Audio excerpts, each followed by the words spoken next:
कांग्रेस कह रही है कि मुख्यमंत्री को रोको, यह विकास के काम कर रहा है, लोकार्पण कर रहा है। मैं पूछता हूं कि भाई तुम्हें विकास से तकलीफ क्या है? एक तरफ तो पूर्व मुख्यमंत्री कमलनाथ जी कहते हैं कि शिवराज सिंह जेब में नारियल लेकर घूमता है। मैं कहना चाहता हूं कि शिवराज सिंह जेब में नारियल लेकर नहीं घूमता, वह विकास के काम करता है, फूल बनाता है, पुलिया बन जाता है। आपके पास नहीं था पैसा, लेकिन हमारे पास है, इसलिए हम विकास के काम कर रहे हैं, तो आपको तकलीफ हो रही है। मित्र, आज मुझे बताते हुए प्रसन्नता है कि हमारे गांव में लगातार विकास के काम जारी है और आज ही मैंने 33 जिलों में 1359 करोड़ की लागत से 93 लाख मानव दिवस सृजित करते हुए 4120 किलोमीटर लंबाई की 12,960 सड़कों और 47 पुलों का लोकार्पण किया है। एक तरफ पैसे की कमी का रोना रोया जाता था, लेकिन दूसरी तरफ हमारी सरकार है जहां पैसे की कोई कमी नहीं है और निरंतर विकास के काम चाहे ग्रामीण क्षेत्र हो चाहे शहरी क्षेत्र हो उनमें जारी है।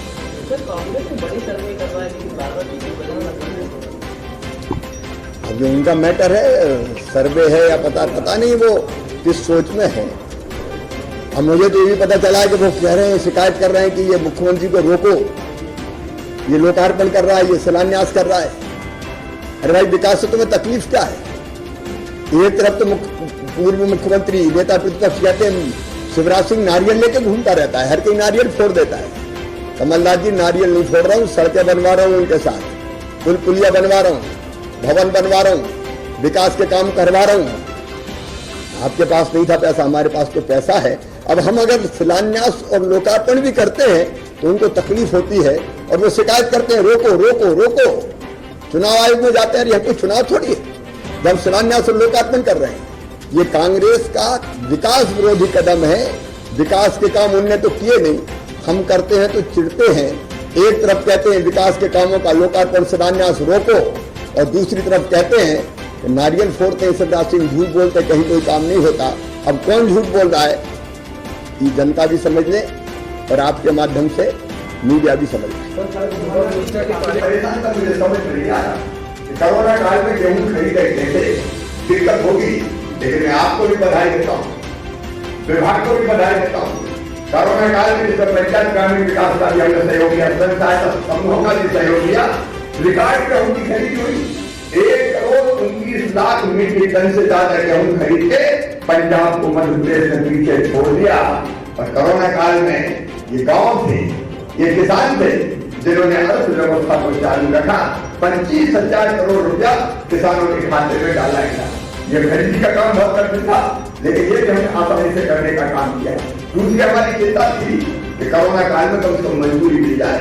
कारखाने बंद हो गए, सड़कों का निर्माण बंद हो गया, पुल पुलिया नहीं बने, भवन निर्माण बंद हो गया। अब रोगी भोजन कैसे प्राप्त करें, आजीविका कैसे चले? और इसलिए युद्ध स्तर पर हमने अभियान चलाया कि किसी भी हालत में कोई मजदूर बिना काम के न रह पाए। पंचायत और ग्रामीण विकास में बेहतर काम किया, श्रम सिद्धि योजना बनाई और उसमें हमने कोशिश की कि हर एक के जिनके पास जॉब कार्ड नहीं तो जॉब कार्ड बनाए। जो बाहर से भी प्रवासी मजदूर भाई और बहन आए उनके भी जॉब कार्ड बनाए गए और जॉब कार्ड बना के उनको भी रोजगार देने का काम किया गया। एक तीसरी हमारी चिंता थी कि कोई भूखा न सोए, भूखे भजन न होए गोपाला, घर में अपनी गरीबी वाला, रोटी तो चाहिए। और इसलिए राशन की बेहतर व्यवस्था पर प्रधानमंत्री जी हृदय से धन्यवाद देता हूँ, उनका अभिनंदन करता हूँ। उन्होंने एफसीआई के गोदाम खोल दिए और कह दिया कि जो गरीब भाई और बहन है उनको आप जैसे हमारे प्रदेश के मुखिया है, भारत के प्रधानमंत्री मोदी जी है, सभी आनंद नगर पूरा प्रदेश और पूरा भारत चलो हमेशा आनंद भी रहे, मंगल भी रहे। तो कोरोना भी घट रहा है तो थोड़ी राहत मिली। अब हमारे विधायक जी दिखाई दे रहे, इधर कौन सांसद जी भी बैठे क्या? सांसद जी भी। ये मौसम वसूल का बना रहा था तो समझ में नहीं आता कौन कौन बैठा है। लेकिन खोलना नहीं है, इसको लगाए रखना है, क्योंकि मास्क की वैक्सीन है, अभी वैक्सीन है और कुछ है नहीं। मैं केवल जब तक खोलता हूँ तभी खोलता हूँ। जी सर, आप यहाँ आए हैं तो आपको ब्रेड से हमारे बोला था, आपको याद होगा, हम गरीब आदमी है, कभी याद हो? नहीं याद जी, कल थोड़ा मैं आया था, मुझे अच्छी तरह याद है। और आपने जो खून देकर तोड़ा था, मैं भी आपको सभी प्रदेशवासियों के वचन देता हूँ कि जरूरत पड़ी तो खून की अंतिम बूंद देकर भी अपने प्रदेश के विकास और जनता के कल्याण में कोई कसर नहीं छोड़ूंगा। आप ही को अपनी ताकत जनसंख्या, हाँ बोलिए। 4,000 अपने गाँव में जो आपने घोषणा की थी,